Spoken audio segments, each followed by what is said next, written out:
Welcome to Next Gen Manufacturing. Today, we're looking up, way up, and diving into the incredible, often invisible science that keeps modern airplanes in the sky.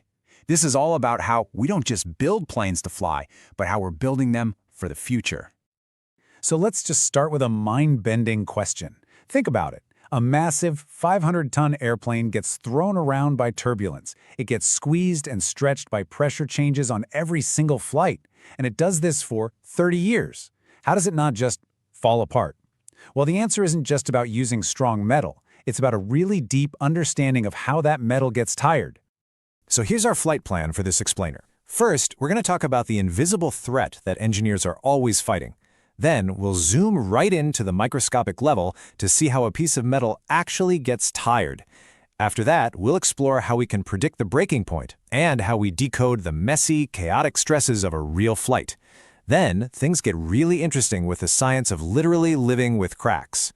And finally, we'll see how all of this science is paving the way for a safer future in manufacturing.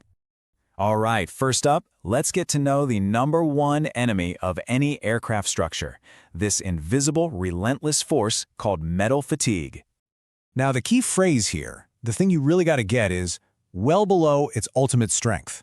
See, we're not talking about a single massive catastrophic event that snaps a wing. No, fatigue is way sneakier than that. It's the damage from thousands, even millions of small, seemingly harmless stresses that add up over time.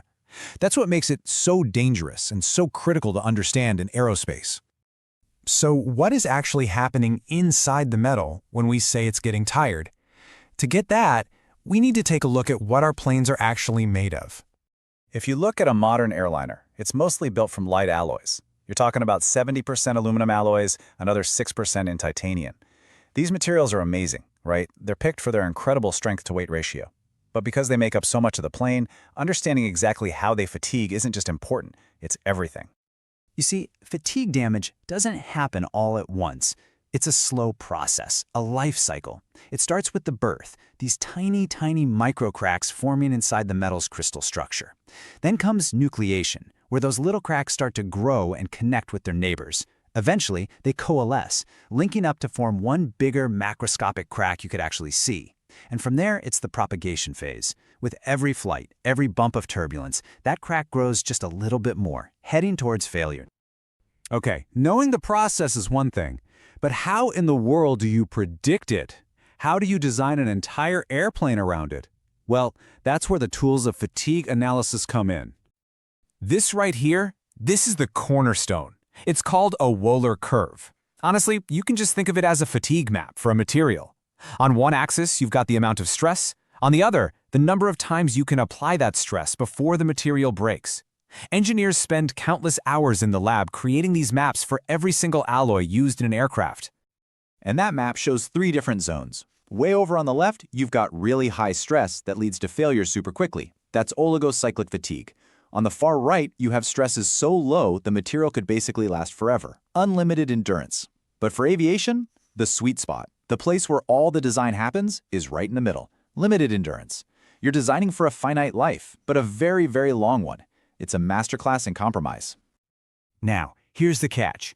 Those perfect Wohler curves, they're made in a nice, clean, predictable lab. A real flight, well, it's anything but predictable. In the lab, you're hitting the metal with a simple, repeating stress, a monotone load. It's like a perfect, clean sine wave. But a real flight? That's a load spectrum. It's a chaotic jumble of big stresses from takeoff and landing, mixed with thousands of little bumps from turbulence. So how do you possibly connect that clean lab data to this messy, real-world scribble? Well, the answer is a brilliant piece of software called the Rainflow method. It's this amazing algorithm that takes that chaotic mess of data from a real flight and essentially translates it. It breaks it all down into a neat list of simple, countable stress cycles. It's the mathematical bridge that connects the perfect world of the lab to the unpredictable reality of the sky. So, everything we've talked about so far has been about predicting when a crack might start. But the whole philosophy of modern aerospace safety took a massive leap forward when engineers started asking a totally different question. What if you just assume the part isn't perfect? What if you operate from the idea that a tiny, microscopic flaw is already there, straight from the factory? This one question changes everything. Suddenly, the goal isn't to prevent cracks from forming, the goal is to manage the cracks you assume are already there. Welcome to the world of fracture mechanics. So let's put these two side by side. Fatigue analysis, which we've been talking about, assumes a perfect part and tries to guess when a crack will start. Fracture mechanics flips that on its head.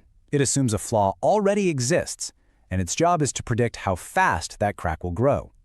The entire philosophy is called damage tolerance. You design things so that if a crack is there, it grows so slowly and so predictably that you're guaranteed to find it during an inspection, long before it's a problem. And the magic number in fracture mechanics is the stress intensity factor, known as K. Think of it as a measurement of the stress that's concentrated right at the very tip of that tiny crack. Now, every material has a limit, a critical point called Kc. If K ever reaches Kc, the crack grows uncontrollably and the part fails. The entire game is to design the aircraft so that K never ever gets close to Kc between scheduled inspections. Okay, so let's bring this all home. How does all this deep, complex science, from fatigue maps to fracture mechanics, actually let us build the airplanes of tomorrow? I think this quote from our source expert Didier Duprat just says it all perfectly. Building an airplane is this constant, incredible balancing act. You've got the economic pressure to make it light and have a long life. You've got the technical demands of new materials and technology. And above all, you have the absolute non-negotiable demand for safety from regulators. Understanding fatigue is the science that makes that compromise possible. And this is exactly why it's so fundamental to next-gen manufacturing. This science is what gives engineers the confidence to use incredible new alloys, materials that are lighter and stronger than anything we've had before. It's what allows them to dream up more fuel-efficient, sometimes totally radical new airplane designs. It's the hard science that proves these new materials are safe to fly. At the end of the day, it's what ensures that as technology leaps forward, safety is always leading the charge. So as we look ahead to new materials, new manufacturing methods, you really have to wonder, is it possible that our mastery over this one tiny thing, the microscopic crack, will be what truly defines the boundaries of flight in the future?